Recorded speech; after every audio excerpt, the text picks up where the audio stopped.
이번 시간에는 만성합병증부터 공부해 보도록 하겠습니다. 당뇨병의 만성합병증은 만성적인 고혈당에 의한 혈관 손상으로 인해서 발생을 하는데, 우리 몸이 계속적인 고혈당에 노출이 되면은 특히 혈관이 망가져요. 즉 혈관이 손상이 된다는 거죠.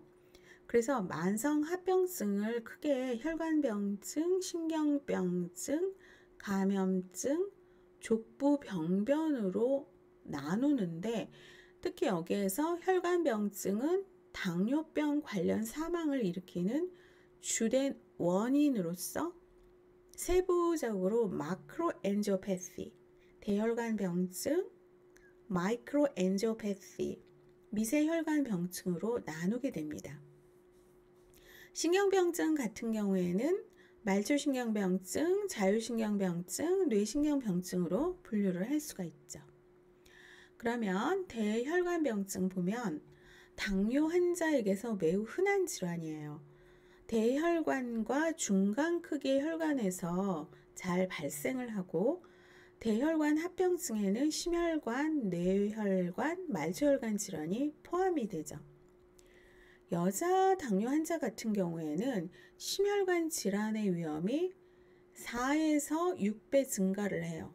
남자 당뇨 같은 경우에는 2, 3배 증가를 하죠. 그러니까 당뇨가 없는 사람에 비해서. 근데 여성이 왜 이렇게 높으냐면은, 여성은 갱년기가 되면서 엄청나게 많은 질환이 나오거든요. 많이 발생하죠. 왜냐하면은 에스트로겐이 딱 스탑을 하기 때문에. 그래서 여성의 이러한 대혈관병증이 더 높아질 수가 있어요. 그렇다면 당뇨 환자 같은 경우에는 대혈관 합병증과 관련된 비만이나 흡연, 고혈압, 고지방식이, 움직이지 않는 생활 양식 같은 어떤 위험 요인 줄여야 되겠죠. 당뇨병이 계속 진행이 되면 혈관이 더 딱딱해지는 동맥 경화증이 진행이 됩니다. 그러면서 관상동맥 질환, 고혈압, 뇌졸중, 말초혈관, 폐쇄 등이 올 수가 있어요. 관상동맥 질환은 당뇨 환자의 심근경색증 발생의 주요 위험 요인이 되는데, 특히 제2형 당뇨병을 가진 중년 성인과 노인에게서 많이 발생하죠.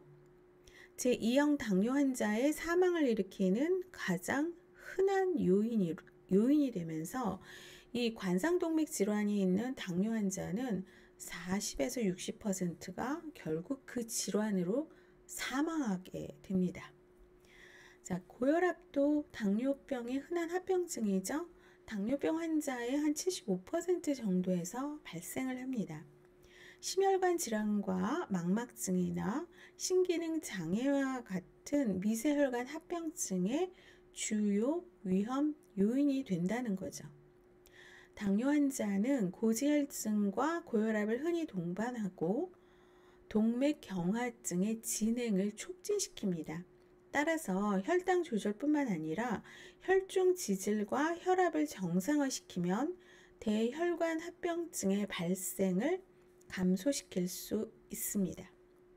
그렇기 때문에 고혈압을 관리하기 위해서는 체중 감소, 운동, 금연, 나트륨 섭취의 어떤 제한과 알코올 섭취를 줄여야 합니다. 당뇨병 환자의 목표 혈압은 140에 85 미만이고, 심혈관 질환을 동반한 경우는 혈압을 130에 80 미만으로 조절을 해야 합니다.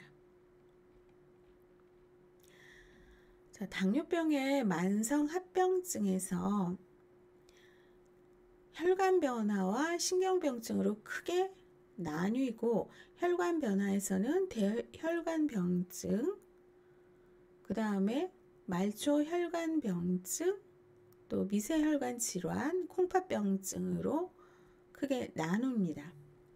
사정자료는 대혈관병증 같은 경우에는 이제 협심통, 뇌혈관 질환은 이제 기절이나 마비가 일어날 수가 있죠.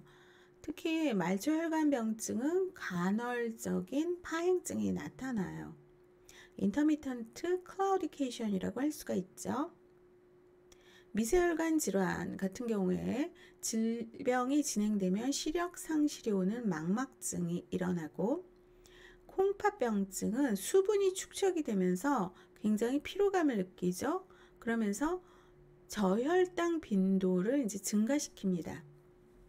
자, 그렇다면 진단은 대혈관병증은 건강력이나 관상동맥 조영술, EKG, 심장효소 검사할 수 있죠. 심근경색 같은 경우. 그리고 뇌혈관 질환은 이제 CT나 MRI를 보고 진단을 하고, 말초혈관 병증은 혈관 조영술이나 발등의 동맥의 박동이 감소하거나 사라지면 말초혈관병증 진단을 내립니다. 망막증을 진단하는 것은 안저검사 소견을 볼 수가 있어요. 미세동맥류, 망막출혈 삼출물, 새로운 혈관을 이제 증가시키죠. 콩팥병증의 이제 진단, 단백뇨가 나오거나 혈액 요소질소, 블러드 유레아 나이트로젠, BUN과 크레아티닌이 이제 증가를 합니다. 이럴 때 이제 진단을 하죠. 자, 중재를 보면은 대혈관병증은 내과적으로 치료하고 필요하면 외과적인 인터벤션도 시도를 하고, 미세혈관 질환의 망막증은요, 초자체 절제술을 하거나 광응고요법으로 인터벤션 합니다.